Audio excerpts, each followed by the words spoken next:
총소리가 들렸습니다. 한 번, 두 번, 세 번. 압록강 한가운데 얼어붙은 물속에서 저는 숨을 참았습니다. 심장 소리가 너무 커서 들킬 것 같았습니다. 여기서 죽는 건가? 하지만 저는 살았습니다. 그리고 지금 자유로운 대한민국에서 여러분께 제 이야기를 들려드리려 합니다. 제 이름은 김수진입니다. 이것은 북한을 탈출한 19살 소녀의 1023일간의 진짜 이야기입니다. 여러분, 구독과 좋아요 부탁드립니다. 이 영상이 더 많은 분들께 북한의 진실을 알리는데 도움이 됩니다. 여러분은 자유롭게 숨쉬고 계신가요? 저는 19살까지 그럴 수 없었습니다. 말 한마디, 생각 하나도 자유롭지 못한 곳. 영화 한 편 봤다는 이유로 공개 처형당하는 곳. 그곳이 바로 제가 태어난 북한이었습니다. 지금 이 순간 저는 서울 강남의 한 카페에서 따뜻한 아메리카노를 마시며 창밖을 바라보고 있습니다. 내 온사인이 빛나는 거리, 자유롭게 웃으며 걷는 사람들, 그리고 밤하늘을 수놓는 불빛들. 이 모든 것이 저에게는 기적처럼 느껴집니다. 하지만 2000년 전, 그러니까 정확히 1023일 전에 저는 이 순간을 상상조차 할 수 없었습니다. 그때 저는 압록강 철조망 앞에서 떨고 있었습니다. 한 발만 잘못 디디면 총에 맞아 죽을 수도 있다는 공포 속에서요. 제 이름은 김수진입니다. 가명이지만 지금부터 들려드릴 이야기는 모두 진실입니다. 저는 1993년 함경북도 청진에서 태어났습니다. 아버지는 작은 공장의 기술자였고 어머니는 배급소에서 일했습니다. 평범한, 너무나 평범한 북한의 한 가정이었죠. 여러분, 이 영상이 도움이 되셨다면 구독과 좋아요 부탁드립니다. 그리고 댓글로 여러분의 생각을 들려주세요. 이 이야기가 더 많은 분들께 전해질 수 있도록 공유도 부탁드립니다. 사람들은 자주 제게 묻습니다. 북한이 정말 그렇게 힘든 곳이었나요? 왜 목숨을 걸고 탈출했나요? 후회는 없나요? 네, 북한은 여러분이 상상하는 것보다 훨씬 더 잔인한 곳입니다. 하지만 동시에 그곳에도 사람들이 살고 있고 사랑하고 꿈꾸고 웃기도 합니다. 다만 그 모든 것이 두려움 속에서 이루어질 뿐이죠. 제가 12살이었을 때였습니다. 학교 운동장에 전교생이 모였습니다. 공개 처형을 보라는 명령이었죠. 처형당한 사람은 20대 초반의 젊은 남자였습니다. 죄목은 단 하나. 한국 드라마를 봤다는 것. 그게 전부였습니다. 저는 그날 그 젊은이의 눈을 봤습니다. 공포와 분노, 그리고 체념이 뒤섞인 눈빛이었습니다. 총소리가 울렸고 한 사람의 인생이 끝났습니다. 단지 영화 한 편을 봤다는 이유로요. 그날 밤 저는 이불 속에서 울었습니다. 하지만 소리를 내서는 안 됐습니다. 벽에도 귀가 있다는 말이 있으니까요. 북한에서는 슬픔조차 혼자 삼켜야 합니다. 여러분은 사랑이라는 단어를 자유롭게 쓰시나요? 북한에서 사랑이라는 단어는 오직 한 곳에만 쓸 수 있습니다. 바로 수령님께 바치는 사랑. 부모님께 사랑해요라고 말하는 것도, 친구에게 사랑하는 내 친구야라고 말하는 것도 이상하게 여겨집니다. 사랑은 오직 당과 수령을 위한 것이니까요. 저는 15살 때부터 장마당에서 일했습니다. 어머니가 배급소에서 잘리셨고 아버지의 월급만으로는 가족이 먹고 살 수 없었기 때문입니다. 중국에서 넘어온 물건들을 팔았습니다. 비누, 치약, 과자, 옷가지들. 그렇게 번 돈으로 옥수수 가루를 사서 집에 가져갔습니다. 장마당에서 저는 다양한 사람들을 만났습니다. 그리고 조금씩, 아주 조금씩 바깥 세상에 대한 이야기를 듣기 시작했습니다. 남조선에서는 밥을 매일 먹을 수 있다는 것, 전기가 24시간 들어온다는 것, 사람들이 자유롭게 여행할 수 있다는 것. 처음에는 믿지 않았습니다. 아니, 믿고 싶지 않았습니다. 우리가 배운 모든 것이 거짓이었다는 걸 인정하기가 너무 무서웠으니까요. 하지만 17살 되던 해, 저는 한 가지 사건을 목격했습니다. 그 사건은 제 인생을 완전히 바꿔놓았습니다. 그리고 저를 이 위험한 여정으로 이끌었습니다. 오늘 이 영상을 통해 저는 여러분께 제 이야기를 들려드리려 합니다. 화려하지도 영웅적이지도 않은, 하지만 진실된 한 명의 평범한 북한 소녀의 이야기입니다. 1023일. 북한에서 태어나 자란 19살 소녀가 자유를 찾기까지 걸린 시간입니다. 그 1023일 동안 저는 죽음을 6번 각오했고 3번 포기하려 했으며 수없이 많이 울었습니다. 하지만 지금 저는 여기 있습니다. 자유로운 대한민국에서 여러분께 이 이야기를 들려드릴 수 있게 되었습니다. 이 이야기는 북한에 대한 이야기입니다. 하지만 동시에 자유에 대한 이야기이기도 합니다. 우리가 당연하게 여기는 것들이 얼마나 소중한 것인지, 그리고 그것을 지키기 위해 우리가 무엇을 해야 하는지에 대한 이야기입니다. 지금부터 제 이야기가 시작됩니다. 편안한 자세로 앉으셔서 저와 함께 그 1023일의 여정을 떠나주시겠습니까? 자, 그럼 시작하겠습니다. 저는 1993년 10월 함경북도 청진시의 한 산부인과에서 태어났습니다. 어머니는 제가 태어났을 때 첫 번째로 한 일이 수령님 초상화에 고개 숙여 인사하는 것이었다고 하셨습니다. 북한에서는 아이가 태어나면 가장 먼저 수령님께 감사를 표해야 하니까요. 우리 집은 청진 시내에서 조금 떨어진 곳에 있었습니다. 2층짜리 낡은 아파트의 3층. 방 2개에 부엌 하나, 화장실 하나. 그게 우리 가족 4명이 사는 전부였습니다. 저, 오빠, 아버지, 어머니. 평범한 북한의 가정이었죠. 아버지는 청진의 한 기계 공장에서 기술자로 일하셨습니다. 손재주가 좋으셔서 고장난 기계는 무엇이든 고치셨죠. 어머니는 배급소에서 일하셨습니다. 당시만 해도 배급이 조금씩은 나왔으니까요. 하지만 그것만으로는 가족이 먹고 살기 어려웠습니다. 제 어린 시절 가장 선명한 기억은 배고픔입니다. 1995년대 중반, 북한에서는 고난의 행군이라는 시기가 있었습니다. 당시 저는 2~3살밖에 안 됐지만 어머니의 울음소리는 지금도 기억납니다. 먹일 것이 없어 우는 어머니의 모습을요. 그때 우리는 옥수수 죽으로 연명했습니다. 하루에 한 끼, 때로는 이틀에 한 끼. 물에 옥수수 가루를 조금 풀어 끓인 것이 전부였습니다. 그마저도 없을 때는 나무 껍질을 벗겨 삶아 먹었습니다. 맛이 있고 없고를 따질 처지가 아니었으니까요. 5살이 되던 해, 저는 타가소에 다니기 시작했습니다. 북한에서는 모든 아이들이 타가소에 가야 합니다.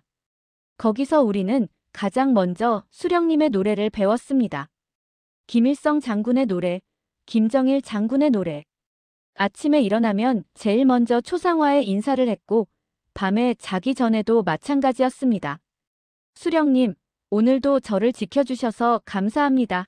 수령님, 오늘도 저를 지켜주셔서 감사합니다. 그렇게 매일 말했습니다. 5살짜리 아이가 무슨 뜻인지도 모르면서요. 7살이 되자 인민학교에 입학했습니다. 북한에서 인민학교는 초등학교와 같습니다. 학교에 가는 길은 걸어서 30분 정도 걸렸습니다. 겨울에는 너무 추워서 귀가 얼 것 같았고 여름에는 너무 더워서 숨이 막힐 것 같았습니다. 학교에서 우리는 수령님의 혁명 역사를 배웠습니다. 수학이나 과학보다 훨씬 더 많은 시간을 할애했죠. 김일성 주석님이 어떻게 일본과 싸웠는지, 김정일 장군님이 얼마나 위대하신지 매일 매시간 그런 이야기를 들었습니다. 하지만 어린 저에게 학교는 그저 친구들을 만나는 곳이었습니다. 쉬는 시간에 운동장에서 공기놀이를 하고 점심시간에는 도시락을 나눠 먹었습니다. 도시락이라고 해봐야 옥수수 주먹밥이 전부였지만요. 제 가장 친한 친구는 박명희였습니다. 명희는 저보다 1살 많았지만 같은 반이었습니다. 영양실조로 학교에 늦게 들어왔거든요. 명희네 집은 우리보다 더 가난했습니다. 아버지가 일찍 돌아가셔서 어머니 혼자 3남매를 키우셨죠. 수진아, 나 나중에 크면 의사가 될 거야. 그래서 우리 엄마 아프지 않게 해줄 거야. 명희는 자주 그렇게 말했습니다. 하지만 우리 둘 다 알고 있었습니다. 북한에서 가난한 집아이가 의사가 되는 건 거의 불가능하다는 것을요. 학교가 끝나면 우리는 집단 노동에 동원됐습니다. 어린 학생들은 주로 풀을 뜯거나 돌을 나르는 일을 했습니다. 조국을 위한 영광스러운 노동이라고 선생님은 말씀하셨지만 우리는 그저 힘들고 배고플 뿐이었습니다. 10살이 되던 해, 저는 처음으로 평양에 갔습니다. 학교에서 선발된 우등생들만 갈 수 있는 수학여행이었죠. 기차를 타고 20시간을 달려 도착한 평양은 정말 다른 세상 같았습니다. 넓은 도로, 높은 건물들, 그리고 무엇보다 전기가 환하게 켜져 있었습니다. 청진에서는 하루에 2~3시간만 전기가 들어왔는데 평양은 밤에도 환했습니다. 저는 그때 처음으로 생각했습니다. 왜 똑같은 조선인민인데 평양 사람들은 이렇게 살고 우리는 저렇게 살까? 하지만 그런 생각은 입 밖으로 내서는 안 됐습니다. 벽에도 귀가 있으니까요. 12살 때 저는 중학교에 입학했습니다. 북한에서는 인민학교 4년을 마치면 바로 중학교에 들어갑니다. 중학교는 6년제였습니다. 남한으로 치면 중학교와 고등학교를 합친 것이죠. 중학교에 들어가자 생활은 더욱 힘들어졌습니다. 매일 아침 6시에 일어나 학교에 가야 했고 수업이 끝나면 집단 노동이나 사상 학습이 기다리고 있었습니다. 집에 돌아오는 건 보통 밤 8시쯤이었습니다. 그리고 그해 가을, 저는 앞서 말씀드린 그 공개 처형을 목격했습니다. 학교 운동장에 전교생이 모였습니다. 선생님들은 우리에게 반역자의 최후를 똑똑히 보라고 하셨습니다. 처형당한 사람은 20대 초반으로 보이는 젊은 남자였습니다. 제목은 남조선 영화를 시청한 것. 그가 끌려 나올 때 저는 그의 얼굴을 봤습니다. 겁에 질린 표정이었지만 동시에 어딘가 담담해 보이기도 했습니다. 마치 이미 모든 것을 포기한 사람처럼요. 총소리가 울렸습니다. 1번, 2번, 3번. 그리고 그는 쓰러졌습니다. 우리는 그 자리에 1시간 동안 서 있어야 했습니다. 반역자의 최후를 가슴에 새기라는 명령이었죠. 그날 집에 돌아와서 저는 밥을 먹지 못했습니다. 자꾸 그 사람의 얼굴이 떠올랐거든요. 15살 되던 해 우리 집에 큰 변화가 있었습니다. 어머니가 배급소에서 잘리신 겁니다. 이유는 간단했습니다. 배급할 물자 자체가 없어졌으니까요. 아버지의 월급만으로는 가족이 먹고 살 수 없었습니다. 그래서 저는 학교를 마치면 장마당에 나가기 시작했습니다. 처음에는 어머니를 도와 작은 물건들을 팔았습니다. 중국에서 넘어온 비누, 치약, 머리핀 같은 것들이었죠. 하루 종일 서 있으면 다리가 아팠지만 그래도 돈을 벌 수 있다는 게 좋았습니다. 장마당에서 저는 다양한 사람들을 만났습니다. 중국을 다녀온 사람들, 평양에서 온 장사꾼들, 그리고 남몰래 금지된 물건을 파는 사람들. 그들을 통해 저는 조금씩 바깥 세상에 대해 알게 됐습니다. 남조선에서는 쌀밥을 매일 먹는데, 거기는 전기가 24시간 들어온대. 사람들이 자유롭게 여행할 수 있대. 처음에는 믿지 않았습니다. 우리가 배운 것과 너무 달랐으니까요. 하지만 그런 이야기를 자꾸 듣다 보니 의문이 생기기 시작했습니다. 혹시 우리가 배운 게 틀린 걸까? 그리고 17살 되던 해, 저는 그 의문이 확신으로 바뀌는 사건을 목격하게 됩니다. 그날은 제 인생의 전환점이 됐습니다. 2010년 4월의 어느 날, 저는 장마당에서 물건을 팔고 있었습니다. 그날따라 손님이 별로 없어서 심심했던 기억이 납니다. 봄바람이 불어와 먼지가 날렸고 저는 중국산 머리핀을 정리하며 하루가 빨리 지나가기만을 바라고 있었습니다. 그때 한 아주머니가 제 앞에 멈춰 섰습니다. 40대쯤 돼 보이는 분이었는데 눈빛이 예사롭지 않았습니다. 주위를 두리번거리더니 작은 목소리로 물었습니다. 딸, 이거 살래? 좋은 거야. 손에 든 건 작은 USB였습니다. 엄지손가락만 한 크기의 검은색 물건. 저는 그게 뭔지 알고 있었습니다. 장마당에서 은밀하게 거래되는 남조선 영상이 담긴 USB였죠. 아주머니, 저 돈이 없는데요. 에이, 돈은 나중에 줘도 돼. 한번 보기만 해봐. 내 인생이 바뀔 거야. 그 아주머니는 제 손에 USB를 쥐어주고는 재빨리 사라졌습니다. 저는 그 물건을 주머니에 넣고 두근거리는 가슴을 진정시켰습니다. 적발되면 최소 노동교화 소행이었으니까요. 그날 밤 부모님이 주무시고 오빠가 야간 작업에 나간 후 저는 몰래 USB를 컴퓨터에 꽂았습니다. 우리 집 컴퓨터는 아버지가 공장에서 고쳐온 낡은 것이었지만 영상을 보는 데는 문제가 없었습니다. 화면에 나타난 건 남조선의 드라마였습니다. 처음 몇 분은 그저 신기했습니다. 배우들의 옷차림, 깨끗한 거리, 밝은 조명. 모든 것이 우리와 달랐습니다. 하지만 진짜 충격은 그 다음이었습니다. 드라마 속 사람들은 자유롭게 사랑을 이야기했습니다. 사랑해라는 말을 부끄러움 없이 했습니다. 그들은 자유롭게 직업을 선택했고 자유롭게 여행을 다녔으며 자유롭게 꿈을 이야기했습니다. 한 장면이 특히 기억에 남습니다. 주인공 여자가 냉장고를 열자 그 안에 음식이 가득했습니다. 고기, 야채, 과일, 우유. 그냥 일상적인 장면이었을 텐데 저는 그 장면 앞에서 울었습니다. 저 사람들은 저렇게 먹고 사는구나. 그날 밤 저는 새벽까지 잠을 이루지 못했습니다. 머릿속이 복잡했습니다. 우리가 배운 건 거짓이었을까? 남조선은 정말 지옥 같은 곳이 아니었을까? 그렇다면 우리는 무엇 때문에 이렇게 살고 있는 걸까? 다음 날부터 저는 달라졌습니다. 학교에서 사상 교육을 받을 때 선생님의 말이 전부 거짓말처럼 들렸습니다. 남조선 인민들은 미제의 압제 속에서 고통받고 있습니다. 아니에요, 선생님. 그들은 우리보다 훨씬 더 잘 살고 있어요. 저는 봤어요. 하지만 그런 말을 입 밖으로 낼 수는 없었습니다. 며칠 후 저는 그 아주머니를 다시 만났습니다. 장마당 구석진 곳에서 그분은 제게 더 많은 것을 보여줬습니다. 남조선의 뉴스, 예능 프로그램, 심지어 북한에 대한 다큐멘터리까지. 딸, 이거 잘 보고 판단은 내가 해. 근데 하나만 명심해. 이 세상 어디서도 우리처럼 사는 사람은 없어. 그 말이 제 가슴을 후벼 팠습니다. 저는 장마당에서 일하면서 더 많은 사람들을 만났습니다. 중국을 다녀온 사람들, 탈북을 시도했다가 잡혀온 사람들. 그들의 이야기를 들으면서 저는 조금씩 진실을 알아가기 시작했습니다. 한 아저씨는 중국에 다녀온 이야기를 들려줬습니다. 수진아, 중국은 같은 사회주의 국가라면서도 우리하고는 완전히 달라.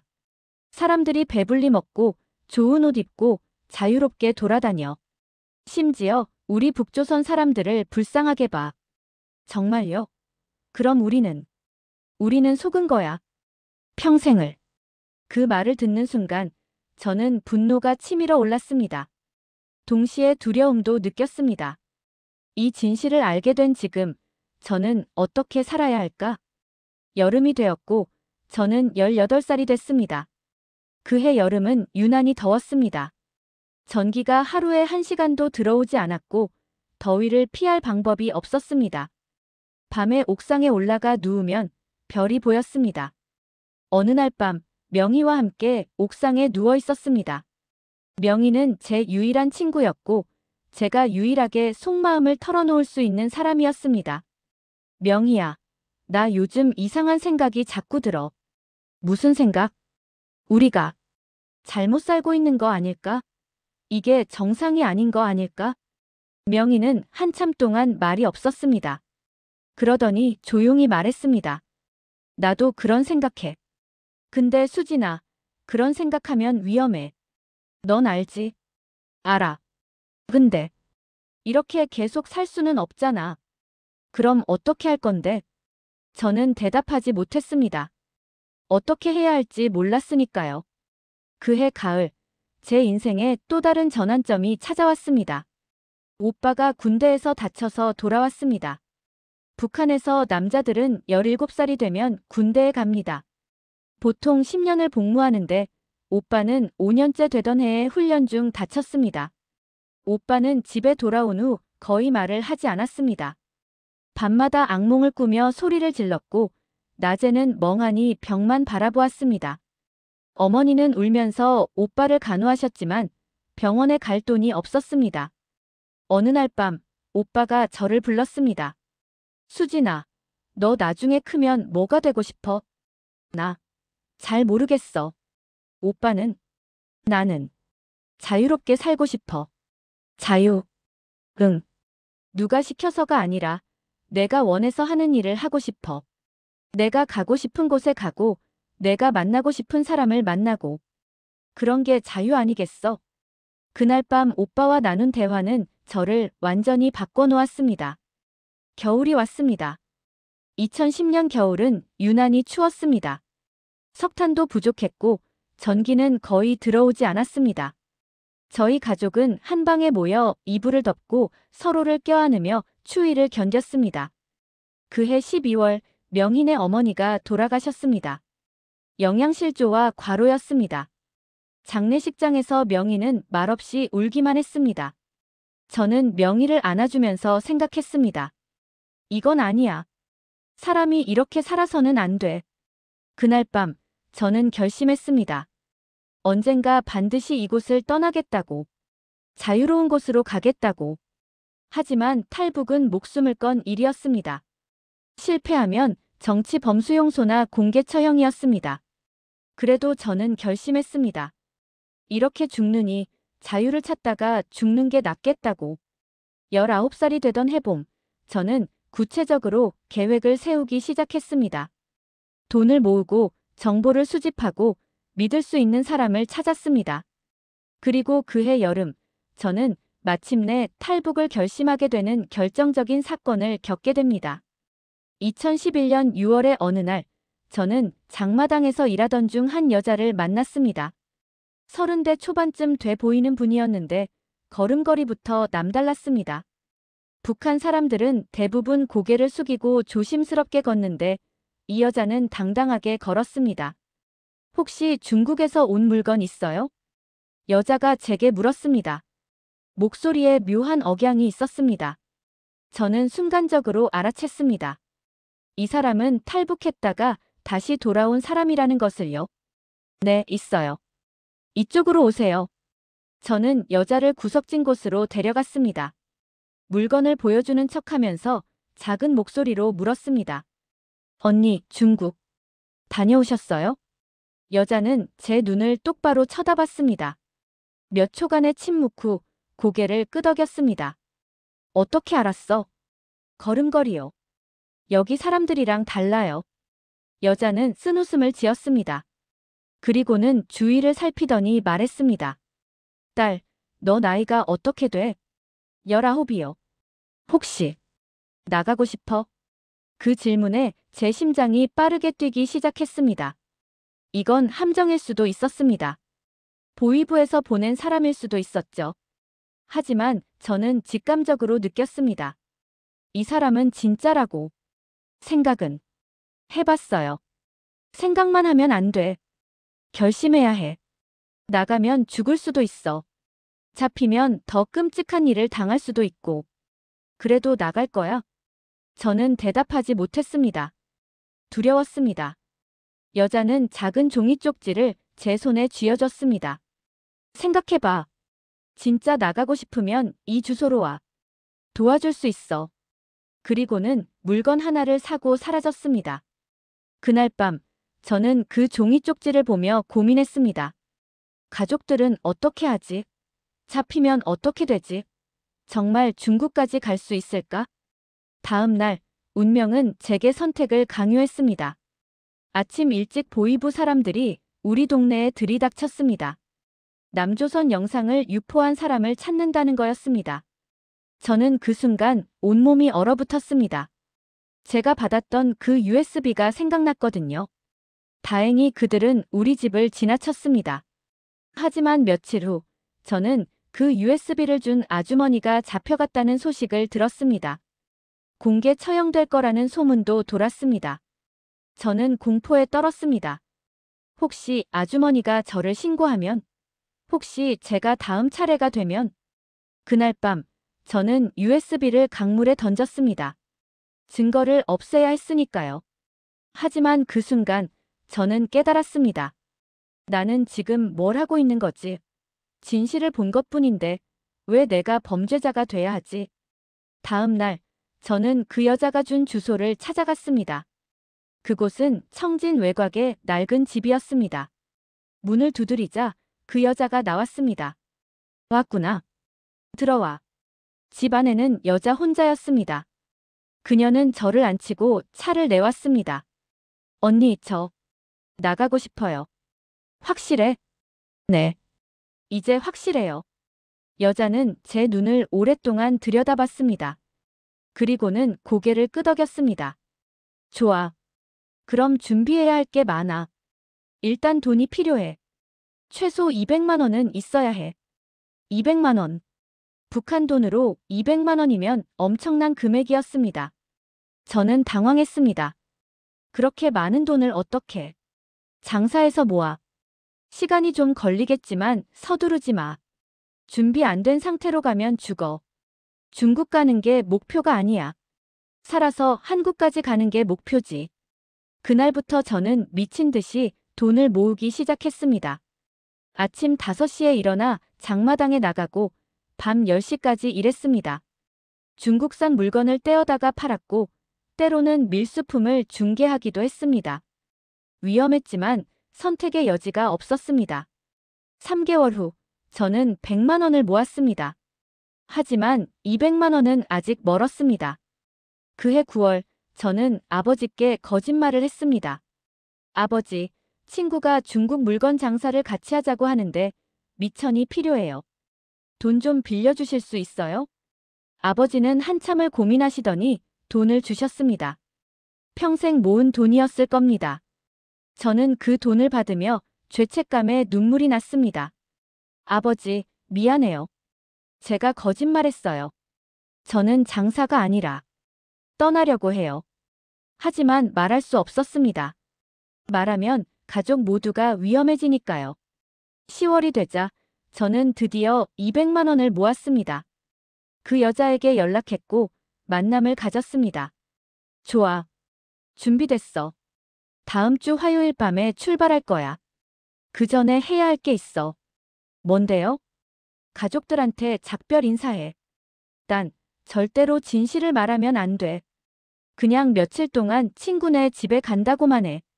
저는 고개를 끄덕였습니다. 하지만 마음속으로는 알고 있었습니다. 이것이 마지막 작별이 될 거라는 것을요. 그 주 일요일, 저는 가족들과 마지막 저녁을 먹었습니다. 옥수수밥에 김치, 그리고 어머니가 특별히 장마당에서 사온 두부. 그게 전부였지만 그날만큼은 천국의 음식 같았습니다. 수진아, 요즘 많이 피곤해 보이는데 괜찮아? 어머니가 걱정스럽게 물으셨습니다. 네, 엄마. 괜찮아요. 그냥 장사 때문에 좀 바빴어요. 너무 무리하지 마라. 건강이 제일 중요한 거야. 저는 울음을 참았습니다. 어머니의 손을 꼭 잡았습니다. 그날 밤 저는 가족들이 자는 모습을 한참 동안 바라봤습니다. 아버지의 코 고는 소리, 어머니의 잔잔한 숨소리, 오빠의 뒤척이는 소리. 모두 머릿속에 새겨두고 싶었습니다. 미안해요. 제가 나쁜 딸이에요. 하지만 저도 살고 싶어요. 화요일이 왔습니다. 저는 작은 배낭 하나만 챙겼습니다. 옷 2벌, 물, 약간의 음식, 그리고 가족 사진 1장. 그게 전부였습니다. 엄마, 저 이틀 정도 명희네 집에 갔다 올게요. 명희 동생이 아파서 좀 도와주기로 했어요. 그래, 조심해서 다녀와라. 어머니는 의심하지 않으셨습니다. 저는 어머니를 끌어안았습니다. 마지막으로. 엄마, 사랑해요. 어머, 우리 딸이 오늘 왜 이래? 이틀만 가는 건데.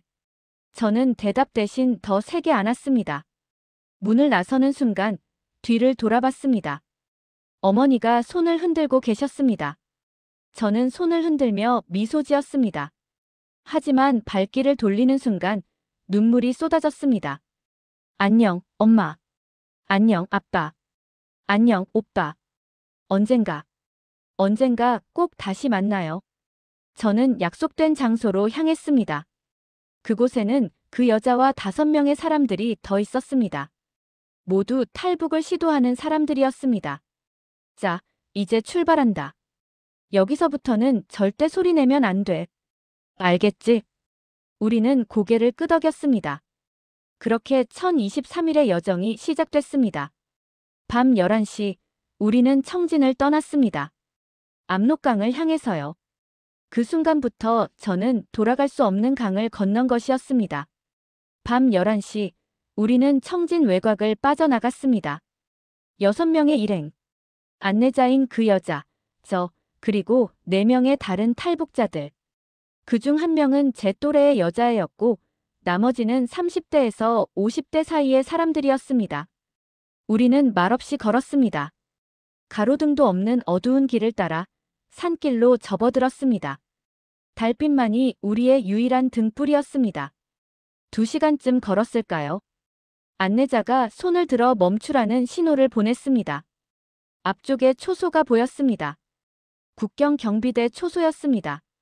여기서부터 조심해야 해. 소리 내지 마. 숨소리도 조심하고. 우리는 숨을 죽였습니다. 안내자는 망원경으로 초소를 관찰했습니다. 5분, 10분. 시간이 영원처럼 느껴졌습니다. 좋아, 지금이야. 따라와. 우리는 초소에서 멀리 떨어진 숲길로 돌아갔습니다. 나뭇가지가 얼굴을 핥히고 돌부리에 발이 걸렸지만 소리 낼 수 없었습니다. 입을 손으로 막고 고통을 참았습니다. 새벽 2시쯤 우리는 작은 마을에 도착했습니다. 안내자는 한 집의 문을 두드렸고 중년 남자가 문을 열어줬습니다. 들어와. 빨리. 우리는 집 안으로 들어갔습니다. 남자는 부엌 한쪽 벽을 열었고 그 뒤에 숨겨진 작은 방이 나타났습니다. 밀실이었습니다. 여기서 낮 동안 숨어 있어. 절대 나오지 마. 저녁에 다시 출발할 거야. 우리는 그 좁은 방에서 하루를 보냈습니다. 화장실도 갈 수 없었습니다. 물도 조금밖에 없었습니다. 배는 고팠지만 소리 낼 수 없어서 꾹 참았습니다. 제 옆에 앉은 여자애가 떨고 있었습니다. 15살쯤 돼 보였습니다. 언니. 무서워요. 저는 그 아이의 손을 잡았습니다. 제 손도 떨리고 있었지만 아이를 안심시켜야 했습니다. 괜찮아. 우리 잘 될 거야. 하지만 저 자신도 확신할 수 없었습니다. 밤이 되자 우리는 다시 출발했습니다. 이번에는 트럭 뒤에 숨어서 이동했습니다. 트럭은 목재를 실은 것처럼 위장했지만 그 안에는 우리가 숨어 있었습니다. 검문소를 통과할 때 제 심장은 터질 것 같았습니다. 군인들의 목소리가 들렸습니다. 뭘 실었나? 목재요. 공장에 납품하는 겁니다. 열어봐. 그 순간 온몸에 피가 얼어붙는 것 같았습니다. 트럭 뒤쪽이 열리는 소리가 들렸습니다. 하지만 운전사는 준비되어 있었습니다. 뇌물이었습니다. 동무, 수고가 많으십니다. 이거라도. 짧은 침묵. 그리고 트럭 문이 닫히는 소리가. 우리는 검문소를 통과했습니다. 트럭 안에서 누군가 작게 흐느끼는 소리가 들렸습니다.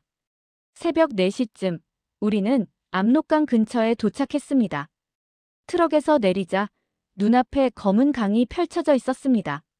저 건너편이 중국이었습니다. 안내자가 말했습니다. 자, 여기서부터가 진짜야. 저 강을 건너야 해. 지금은 물이 얕아서 걸어서 건널 수 있어. 하지만 조심해. 순찰대가 수시로 지나다녀. 물이 얼마나 깊어요? 제가 물었습니다. 허리쯤. 근데 문제는 물이 아니야. 순찰대야. 만약 불빛이 보이면 바로 엎드려서 숨어야 해. 절대 움직이면 안 돼. 우리는 강둑으로 내려갔습니다. 물에 발을 담그는 순간 차가움에 비명을 지를 뻔했습니다. 10월의 압록강은 얼음장 같았습니다. 출발한다. 일렬로 따라와. 간격은 5m씩 유지하고. 안내자가 먼저 강으로 들어갔습니다. 저는 세 번째 순서였습니다. 물이 무릎까지 차올랐습니다. 허벅지, 허리. 물살이 생각보다 세서 중심을 잃을 뻔했습니다. 발밑에 돌들이 미끄러웠습니다. 조심해. 넘어지면 안 돼. 반쯤 건넜을 때였습니다. 갑자기 불빛이 보였습니다. 순찰대였습니다. 엎드려. 안내자의 외침에 우리는 물속에 몸을 숨겼습니다. 차가운 물이 온몸을 감쌌습니다. 숨을 참았습니다. 심장 소리가 너무 커서 들킬 것 같았습니다. 불빛이 강 위를 훑고 지나갔습니다. 한 번, 두 번. 군인들의 대화 소리가 들렸습니다. 요즘 탈북자들이 많이 잡힌다던데. 그러게. 어제도 3명 잡았잖아. 총 쏴 죽여야 본보기가 되는 건데. 그들의 발소리가 점점 멀어졌습니다. 하지만 우리는 10분 더 물속에 숨어 있어야 했습니다. 온몸이 마비될 것 같았습니다. 좋아, 이제 가자. 빨리. 우리는 다시 움직이기 시작했습니다. 하지만 제 뒤에 있던 15살 아이가 움직이지 않았습니다. 저체온증이었습니다. 언니. 못 가겠어요. 너무 추워요. 안 돼. 일어나. 조금만 더 가면 돼. 저는 아이를 일으켰습니다. 아이를 부축하며 함께 걸었습니다. 몇 걸음 더, 몇 걸음 더. 중국 땅이 가까워졌습니다. 드디어 우리는 강을 건넜습니다. 중국 땅을 밟는 순간 무릎이 풀렸습니다. 해냈습니다. 정말 해냈습니다. 북한을 벗어났습니다. 하지만 기뻐할 시간은 없었습니다. 안내자가 재촉했습니다. 축하는 나중에 해. 아직 위험해. 중국 공안이 우릴 잡으면 북한으로 돌려보내. 빨리 이동해야 돼. 우리는 젖은 옷을 갈아입고 다시 이동했습니다. 중국 쪽 안내인이 기다리고 있었습니다. 그는 우리를 벤에 태우고 어디론가 달렸습니다. 1시간쯤 달렸을까요? 우리는 작은 농가에 도착했습니다. 중국인 남자가 문을 열어줬습니다. 들어와. 여기서 며칠 쉬었다가 다음 장소로 갈 거야. 방 안에는 이미 다른 탈북자들이 있었습니다. 10명쯤 됐습니다. 모두 지친 표정이었습니다. 저는 방 한 구석에 앉아 무릎을 끌어안았습니다. 그제야 실감이 났습니다. 나 북한을 벗어났구나. 눈물이 났습니다. 기쁨의 눈물인지 두려움의 눈물인지 죄책감의 눈물인지 알 수 없었습니다. 아마 다 섞여 있었을 겁니다. 제 옆에 앉은 아주머니가 말했습니다. 딸, 울어. 실컷 울어. 이제 울 수 있어. 북한에서는 울지도 못했잖아. 저는 소리내어 울었습니다. 태어나서 처음으로 자유롭게 울었습니다. 하지만 저는 몰랐습니다. 진짜 고난은 이제부터 시작이라는 것을요. 중국에서의 삶은 북한보다 더 위험했습니다. 왜냐하면 중국은 탈북자를 불법 체류자로 간주하고 북한으로 돌려보냈으니까요. 우리는 항상 숨어 살아야 했습니다. 항상 두려워해야 했습니다. 언제 잡힐지 모른다는 공포 속에서요. 그리고 더 큰 문제가 있었습니다. 돈이 없었습니다. 한국까지 가려면 더 많은 돈이 필요했는데 저는 북한에서 가져온 돈을 거의 다 써버렸습니다. 돈을 벌어야 했습니다. 중국에서 불법 체류자로서요. 그렇게 저의 중국 생활이 시작됐습니다. 그리고 그곳에서 저는 인간이 얼마나 잔인할 수 있는지 배우게 됩니다. 중국에 도착한 지 일주일이 지났을 때 저는 깨달았습니다. 북한을 벗어났다고 해서 자유로워진 게 아니라는 것을요. 그 농가에서 우리는 열흘을 머물렀습니다. 밖에 나갈 수도 없었고 큰 소리로 말할 수도 없었습니다. 중국 공안에게 들키면 북한으로 강제 송환되니까요. 열흘째 되는 날 브로커가 왔습니다. 40대쯤 되는 중국인 남자였습니다. 그는 우리를 하나씩 불러 면담을 했습니다. 제 차례가 됐습니다. 너 몇 살이야? 19이요. 가족은? 부모님하고 오빠가 있어요. 북한에. 한국 가고 싶지? 네. 한국까지 가려면 돈이 더 필요해. 너 얼마 있어? 저는 가방에서 남은 돈을 꺼냈습니다. 중국 돈으로 환전한 500위안. 전부였습니다. 남자는 비웃었습니다. 이걸로 한국까지 가려면 최소 5,000위안은 있어야 해. 너 어떻게 할 거야? 1. 일하면 안 될까요? 1. 넌 불법 체류자야. 신분증도 없는데 어디서 일해? 잡히면 북한으로 돌아가는 거 알지? 저는 아무 말도 할 수 없었습니다. 남자는 담배를 피우며 말했습니다. 방법이 하나 있긴 해. 결혼하는 거야. 결혼이요? 그래. 중국 시골에는 장가 못 간 남자들이 많아. 북한 여자를 아내로 맞이하고 싶어 하는 사람들이지. 내가 누군가랑 결혼하면 그 사람이 한국 가는 비용을 대줄 거야. 저는 머리를 흔들었습니다. 싫어요. 저는 그럴 수 없어요. 그럼 어떻게 할 건데? 여기 계속 숨어 있을 거야? 언젠가는 잡혀. 남자는 일어서며 말했습니다. 생각해봐. 다른 선택지는 없어. 그날 밤, 저는 잠을 이룰 수 없었습니다. 북한을 탈출했는데 또 다른 감옥에 갇힌 기분이었습니다. 다음 날, 그 15살 아이가 사라졌습니다. 브로커에게 팔려간 것입니다. 누군가의 아내로요. 15살밖에 안 된 아이가요. 저는 분노했습니다. 하지만 어쩔 수 없었습니다. 이곳에서 우리는 사람이 아니었으니까요. 그저 팔리고 사이는 상품이었습니다. 2주일째 되던 날, 저는 결심했습니다. 도망치기로요. 새벽 4시 모두가 잠들었을 때 저는 창문을 통해 빠져나왔습니다. 배낭 하나만 들고 어디로 가야 할지도 모른 채요. 저는 마을을 벗어나 도로를 따라 걸었습니다. 어디든 이곳에서 멀리 가야 했습니다. 해가 뜨기 시작했고 차들이 지나다녔습니다. 한 트럭이 멈춰 섰습니다. 운전사가 창문을 열고 중국어로 뭐라고 말했습니다. 저는 중국어를 거의 못했지만 그가 어디 가냐고 묻는 것 같았습니다. 선양. 선양. 선양은 큰 도시였습니다. 큰 도시에 가면 숨기 쉬울 거라고 생각했습니다. 운전사는 손짓으로 타라고 했습니다. 저는 망설였지만 다른 선택이 없었습니다. 트럭은 5시간을 달렸습니다. 그리고 선양에 도착했습니다. 도시는 북한과는 완전히 달랐습니다. 높은 건물들, 많은 차들, 그리고 사람들. 모두가 바쁘게 움직이고 있었습니다. 저는 거리를 걸으며 생각했습니다. 이제 뭘 해야 하지? 그때 한 아주머니가 다가왔습니다. 50대쯤 돼 보이는 중국인이었습니다. 니 북한런이지? 너 북한 사람이지? 저는 놀라서 뒤로 물러섰습니다. 어떻게 알았을까요? 걱정 마. 나 나쁜 사람 아니야. 북한 사람 많이 도와줬어. 아주머니는 저를 작은 식당으로 데려갔습니다. 음식을 주문하고 저에게 먹으라고 했습니다. 저는 이틀을 굶은 상태였습니다. 천천히 먹어. 많이 배고팠구나. 밥을 먹으며 저는 울었습니다. 이 사람의 친절이 너무 고마웠습니다. 아주머니 감사합니다. 괜찮아. 그런데 너 어디 갈 데 있어? 없어요. 그럼 우리 집에 와. 며칠 쉬었다가 일자리 찾아줄게. 저는 아주머니를 따라갔습니다. 다른 선택이 없었으니까요.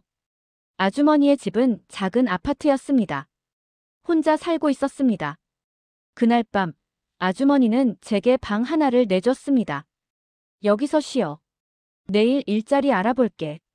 저는 정말 감사했습니다. 하지만 이상했습니다. 왜 이렇게 친절할까? 다음 날 아주머니가 나가고 저는 혼자 집에 있었습니다. 심심해서 집안을 둘러봤습니다. 그러다가 서랍 하나를 열었는데 그 안에 사진들이 있었습니다. 여러 젊은 여자들의 사진. 그리고 그 옆에 중국 남자들의 사진. 아래에 가격이 적혀 있었습니다. 그 순간 저는 깨달았습니다. 이 아주머니도 브로커였습니다. 저는 즉시 가방을 챙겨 집을 나왔습니다. 아주머니가 돌아오기 전에요. 거리를 헤매며 저는 절망했습니다. 누구도 믿을 수 없었습니다.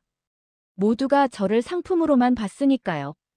그날 밤, 저는 공원 벤치에서 잤습니다. 추웠지만 다른 데 갈 곳이 없었습니다. 다음 날부터 저는 일자리를 찾았습니다. 식당, 공장, 상점. 하지만 신분증이 없어서 아무도 저를 고용하지 않았습니다. 일주일이 지났습니다. 돈은 바닥났고 먹을 것도 없었습니다. 저는 쓰레기통을 뒤지기 시작했습니다. 어느 날 저녁 한 식당 뒤에서 음식 쓰레기를 찾고 있었습니다. 그때 식당 주인이 나왔습니다. 야, 뭐해? 저는 도망치려 했지만 주인이 저를 붙잡았습니다. 너, 북한 사람이지? 저는 고개를 끄덕였습니다. 이제 끝이구나 싶었습니다. 하지만 주인은 뜻밖의 말을 했습니다. 배고프지? 들어와. 밥 줄게. 주인은 저를 식당 안으로 데려갔습니다. 음식을 주었고 저는 정신없이 먹었습니다. 여기서 일할래? 신분증 없어도 돼. 대신 월급은 적어. 정말요? 정말 일할 수 있어요? 그래. 근데 조심해야 돼. 공안 나타나면 바로 숨어야 해. 저는 고개를 끄덕였습니다. 그렇게 저는 식당에서 일하기 시작했습니다. 아침 6시부터 밤 11시까지 일했습니다. 설거지, 청소, 음식 나르기. 힘들었지만 적어도 먹고 잘 곳이 있었습니다. 석 달을 일했습니다. 그리고 드디어 돈을 좀 모았습니다. 2,000위안. 한국까지 가기에는 부족했지만 그래도 희망이 보였습니다. 그런데 2012년 3월 어느 날 공안이 들이닥쳤습니다. 신분증 검사. 저는 주방에 숨었습니다. 하지만 그들은 이미 알고 있었습니다. 누군가 신고한 것입니다. 나와. 북한 사람 있는 거 알아. 저는 뒷문으로 도망쳤습니다. 골목을 달렸고 그들도 뒤쫓아왔습니다. 심장이 터질 것 같았습니다. 잡히면 북한으로 돌아갑니다. 그럼 죽습니다. 저는 필사적으로 달렸습니다. 그리고 한 교회 앞에 도착했습니다. 문이 열려 있었습니다. 저는 안으로 뛰어들었습니다. 교회 안에는 한국 목사님이 계셨습니다. 살려주세요. 저 북한에서 왔어요. 공안이 쫓아와요. 목사님은 저를 지하실로 데려갔습니다. 여기 있어. 아무 소리도 내지 마. 공안이 교회에 들어왔지만 목사님은 모른다고 했습니다. 그들은 결국 돌아갔습니다. 그날 밤 목사님은 제게 말했습니다. 너 한국 가고 싶지? 네. 도와줄게. 다른 탈북자들도 도와왔어. 너도 갈 수 있어. 그 순간 저는 다시 희망을 보았습니다. 교회 지하실에서 저는 2주일을 보냈습니다. 목사님은 매일 음식을 가져다 주셨고 한국행 준비를 도와주셨습니다. 수진아, 한국 가는 길은 쉽지 않아.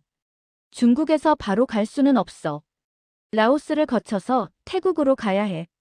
그리고 태국에서 한국 대사관에 가는 거야. 얼마나 걸려요? 빠르면 한 달, 늦으면 석 달. 그리고 매우 위험해. 준비됐어? 저는 고개를 끄덕였습니다. 이제 돌이킬 수 없었습니다. 4월 15일, 저는 다른 탈북자 6명과 함께 출발했습니다. 모두 20대에서 30대 사이의 젊은이들이었습니다. 우리의 안내자는 중국인 브로커와 한국인 목사님이 연결해준 사람이었습니다. 자, 규칙은 간단해. 내 말만 들어. 절대 마음대로 행동하지 마. 그리고 절대 신분을 밝히지 마. 알겠어? 우리는 버스를 타고 남쪽으로 이동했습니다. 이틀을 버스로 달렸습니다. 창밖으로 중국의 풍경이 스쳐 지나갔습니다. 북한과는 너무나 달랐습니다. 첫 번째 검문소를 통과할 때 저는 온몸이 굳었습니다. 하지만 안내자가 준비한 가짜 서류 덕분에 무사히 통과했습니다. 사흘째 되는 날, 우리는 중국과 라오스의 국경에 도착했습니다. 밤에 산길을 넘어야 했습니다. 여기서부터는 걸어야 해. 조용히, 그리고 빠르게. 산길은 험했습니다. 나무 뿌리에 걸려 넘어지고 가시에 옷이 찢어졌습니다. 하지만 멈출 수 없었습니다. 새벽 4시쯤 우리는 라오스에 들어갔습니다. 그곳에서 라오스 안내인이 기다리고 있었습니다. 빨리 와. 여기도 안전하지 않아. 우리는 트럭에 올라탔습니다.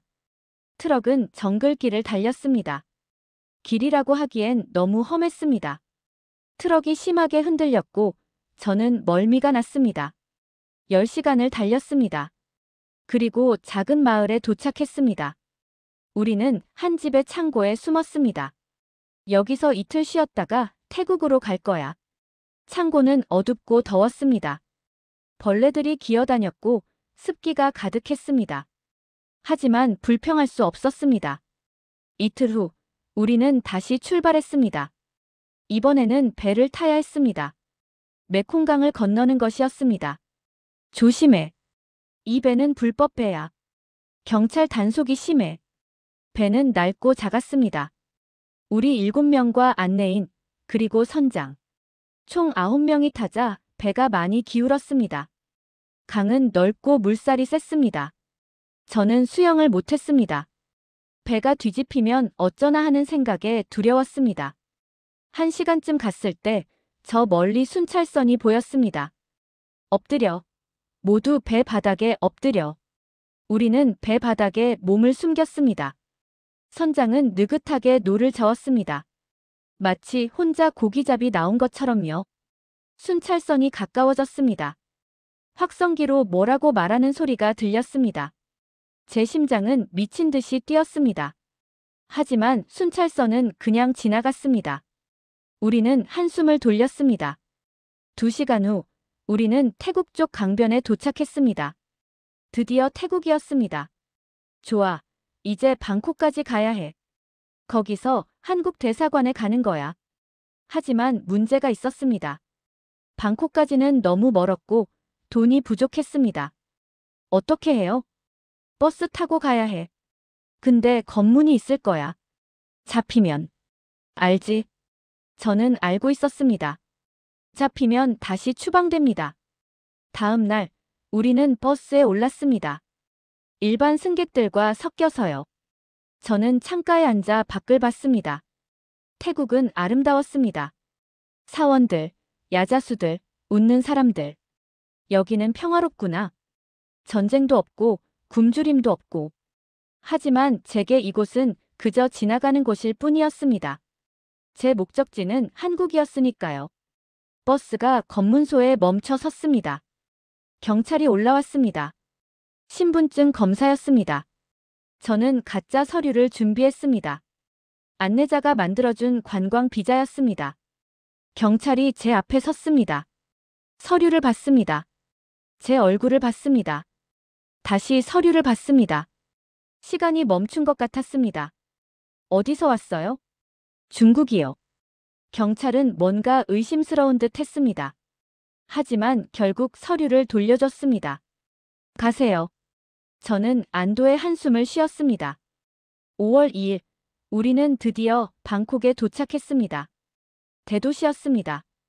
북한에서는 상상도 못할 만큼 큰 도시였습니다.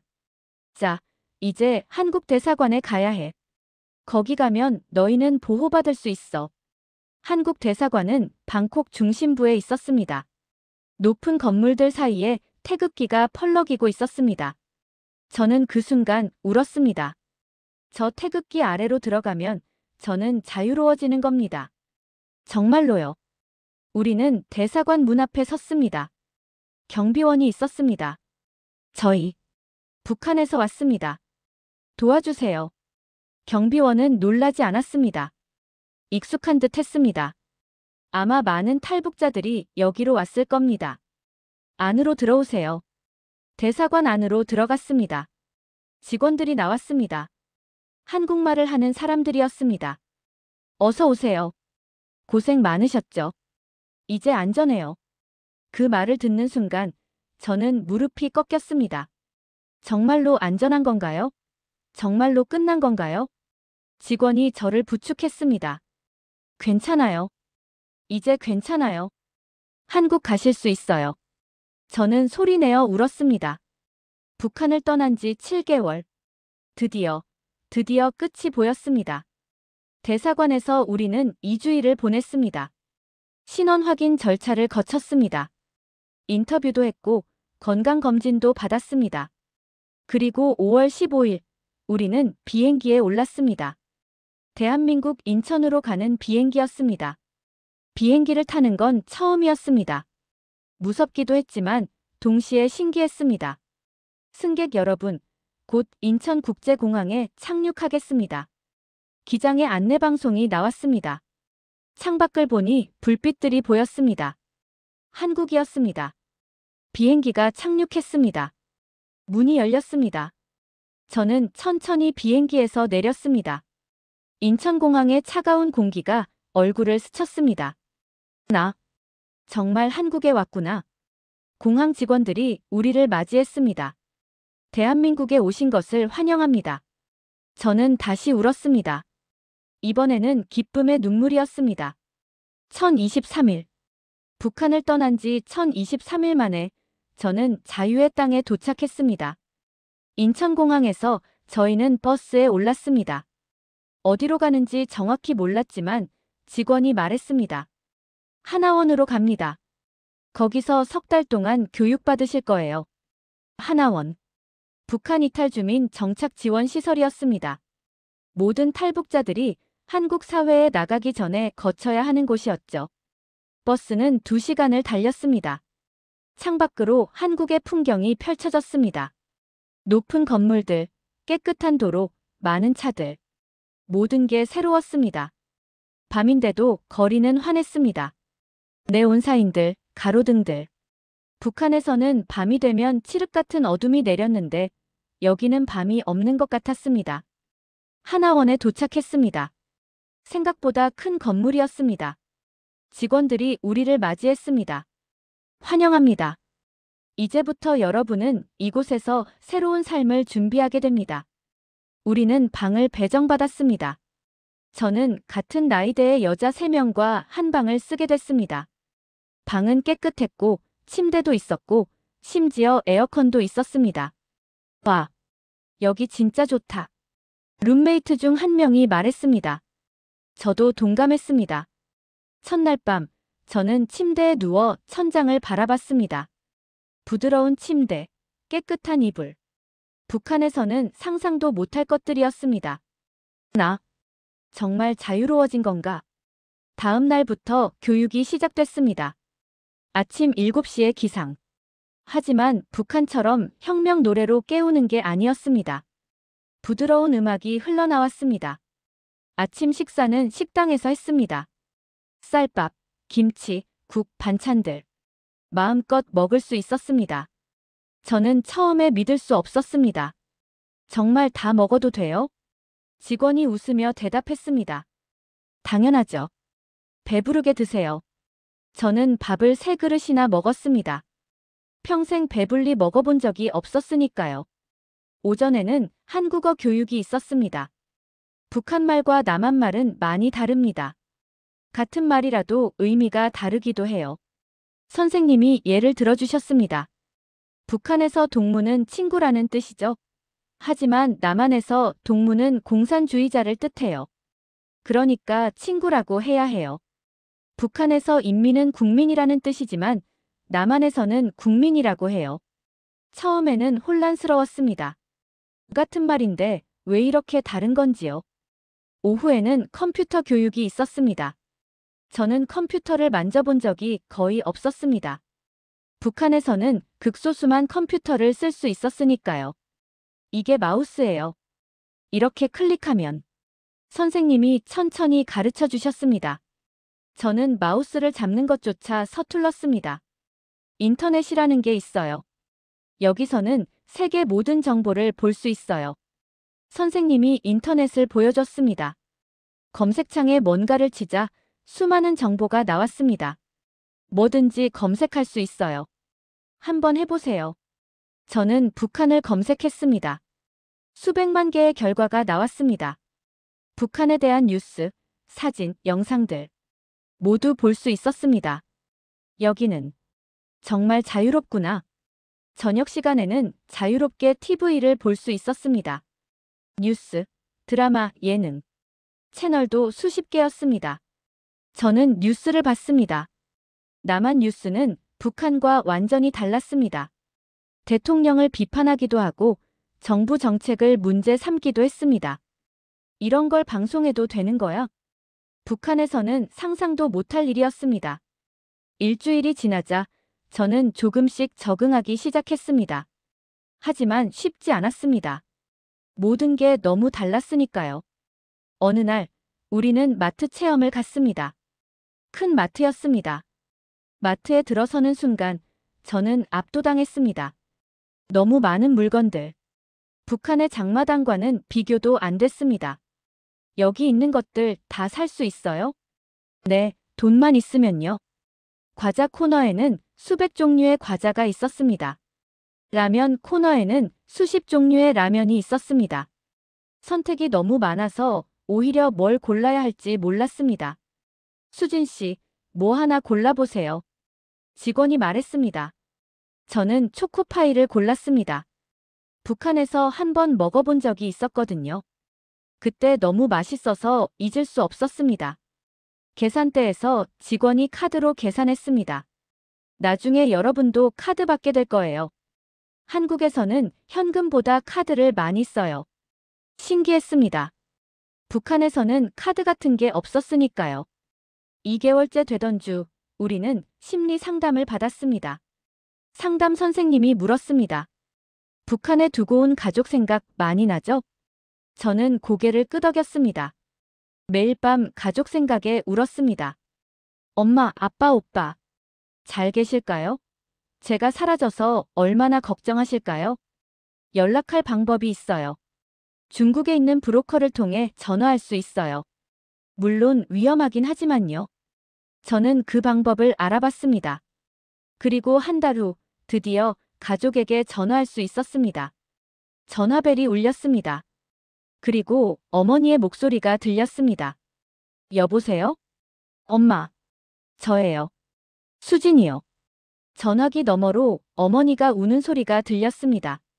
수진아, 너 어디 있어? 살아있구나. 엄마, 저 한국이에요. 무사히 도착했어요. 한국? 정말? 내 딸. 살았구나. 저는 울면서 말했습니다. 엄마, 미안해요. 거짓말하고 떠나서. 근데 저 여기서 잘 살고 있어요. 언젠가 꼭 다시 만나요. 그래. 잘 살아라. 건강하게 살아. 통화는 3분밖에 할 수 없었습니다. 위험했으니까요. 하지만 그 3분이 저에게는 큰 힘이 됐습니다. 석 달이 흘렀습니다. 졸업식 날이 왔습니다. 우리는 수료증을 받았습니다. 여러분, 이제 사회로 나갑니다. 어려울 거예요. 하지만 포기하지 마세요. 여러분은 해낼 수 있어요. 원장님의 말씀이 가슴에 와닿았습니다. 저는 서울에 정착하기로 했습니다. 정부에서 제공하는 작은 원룸을 받았고 정착금도 받았습니다. 8월 15일, 저는 하나원을 떠났습니다. 짐은 많지 않았습니다. 옷 몇 벌, 책 몇 권, 그리고 가족사진 한 장. 그게 전부였습니다. 서울행 버스에 올랐습니다. 창밖을 보며 생각했습니다. 나의 새로운 삶이 시작되는구나. 두려웠지만 동시에 기대됐습니다. 이제 저는 진짜 자유인이 되는 겁니다. 서울에 도착한 첫날, 저는 제 원룸 앞에 섰습니다. 작은 방이었지만 제게는 궁전 같았습니다. 제 공간, 제 집, 누가 간섭하지 않는 오직 저만의 공간. 문을 열고 들어갔습니다. 텅 빈 방이었지만 가능성으로 가득 차 있었습니다. 여기서 새로운 삶을 시작하는 거야. 첫 한 달은 정말 힘들었습니다. 모든 게 낯설었습니다. 지하철 타는 것, 버스 타는 것, 편의점에서 물건 사는 것. 북한에서는 해본 적 없는 것들이었습니다. 지하철역에서 교통카드를 어떻게 쓰는지 몰라 한참을 헤맸습니다. 한 아주머니가 도와주셨습니다. 여기 이렇게 찍으면 돼요. 감사합니다. 어디서 왔어요? 말투가 특이하네. 아, 지방에서 왔어요. 저는 아직 제 정체를 밝히기가 두려웠습니다. 사람들이 탈북자를 어떻게 볼지 몰랐으니까요. 구직 활동을 시작했습니다. 하지만 쉽지 않았습니다. 학력도 낮고 경력도 없고 컴퓨터도 서툴렀습니다. 10번을 넘게 면접을 봤지만 번번이 떨어졌습니다. 죄송합니다. 더 적합한 지원자를. 그 말을 들을 때마다 좌절했습니다. 나는 이 사회에서 살아갈 수 있을까? 하지만 포기할 수 없었습니다. 여기까지 오기 위해 너무 많은 것을 걸었으니까요. 3달째 드디어 일자리를 구했습니다. 작은 카페의 아르바이트였습니다. 시급은 높지 않았지만 저는 감사했습니다. 잘 부탁드립니다. 카페 사장님은 좋은 분이었습니다. 제가 서툰 것을 이해해 주시고 천천히 가르쳐 주셨습니다. 수진 씨, 괜찮아요. 천천히 배우면 돼요. 일하면서 저는 많은 것을 배웠습니다. 커피 만드는 법, 손님 응대하는 법, 그리고 무엇보다 사람들과 소통하는 법. 손님들은 다양했습니다. 학생들, 직장인들, 노인들. 모두 자유롭게 자신의 삶을 살고 있었습니다. 이게 자유구나. 자기가 원하는 대로 살 수 있는 것.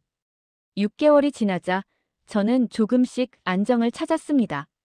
저녁에는 검정고시 공부를 했습니다. 고등학교 졸업장이 필요했으니까요. 매일 밤 2~3시간씩 공부했습니다. 어려웠지만 포기하지 않았습니다. 그리고 2013년 봄, 저는 검정고시에 합격했습니다. 합격증을 받았을 때 저는 울었습니다. 제 인생에서 정식으로 받은 첫 번째 자격증이었습니다. 나도 할 수 있구나.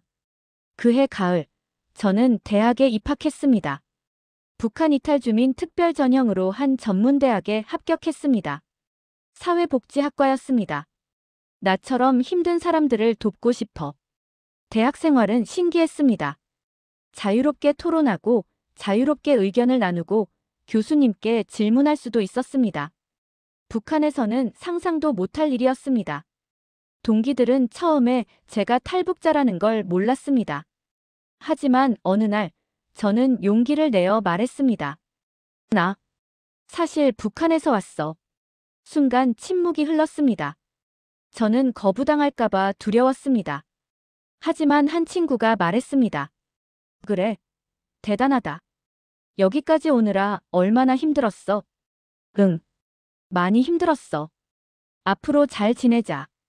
우리가 도와줄게. 그 순간 저는 깨달았습니다. 대부분의 사람들은 좋은 사람들이라는 것을요. 2014년 저는 카페 아르바이트에서 정규직으로 전환됐습니다. 급여도 올랐고 사회보험도 들어갔습니다. 처음으로 제 이름으로 된 통장에 월급이 들어왔을 때 저는 정말 감동했습니다. 내가 번 돈, 내 노동의 대가. 북한에서는 이래도 제대로 된 대가를 받지 못했습니다. 하지만 여기서는 달랐습니다. 저는 첫 월급으로 부모님께 송금했습니다. 브로커를 통해서요. 위험했지만 부모님을 도와야 했습니다. 엄마, 제가 보낸 돈 받으셨어요? 받았어. 고마워, 수진아. 넌 효녀야. 아니에요. 제가 더 감사해요. 저를 낳아주시고 키워주셔서. 2015년 저는 대학을 졸업했습니다. 그리고 사회복지사로 일하기 시작했습니다. 탈북자 지원센터에서요. 제가 도왔던 많은 탈북자들이 있습니다. 그들이 적응하도록 돕고 상담하고 격려했습니다. 선생님, 저도 선생님처럼 잘 살 수 있을까요? 물론이죠. 저도 처음엔 힘들었어요. 하지만 포기하지 않으면 돼요. 제 경험이 누군가에게 도움이 된다는 게 뿌듯했습니다. 세월이 흘러 지금은 2025년입니다. 북한을 떠난 지 14년이 지났습니다. 저는 이제 33입니다. 많은 것이 변했습니다. 저는 이제 한국 사회의 일원입니다. 직장도 있고 친구들도 있고 꿈도 있습니다. 하지만 변하지 않은 것도 있습니다. 가족에 대한 그리움, 그리고 자유에 대한 감사함. 매일 아침 일어나면 저는 창문을 엽니다. 자유롭게 숨을 쉽니다. 그리고 생각합니다. 오늘도 자유롭게 살 수 있다는 게 얼마나 감사한 일인가. 여러분, 이것이 제 이야기입니다. 화려하지도 영웅적이지도 않은, 하지만 진실된 한 사람의 이야기입니다. 저는 여러분께 말씀드리고 싶습니다. 자유는 공짜가 아닙니다. 누군가는 그것을 위해 목숨을 걸었습니다. 저처럼요. 여러분이 당연하게 누리는 것들 마이너스 자유롭게 말할 수 있는 것, 원하는 곳에 갈 수 있는 것, 꿈을 꿀 수 있는 것. 이 모든 것이 얼마나 소중한지 기억해 주세요. 그리고 북한에 남아있는 2,500만 명의 사람들을 잊지 말아주세요. 그들도 저처럼 자유를 꿈꿉니다. 하지만 그들은 아직 그곳에 갇혀 있습니다.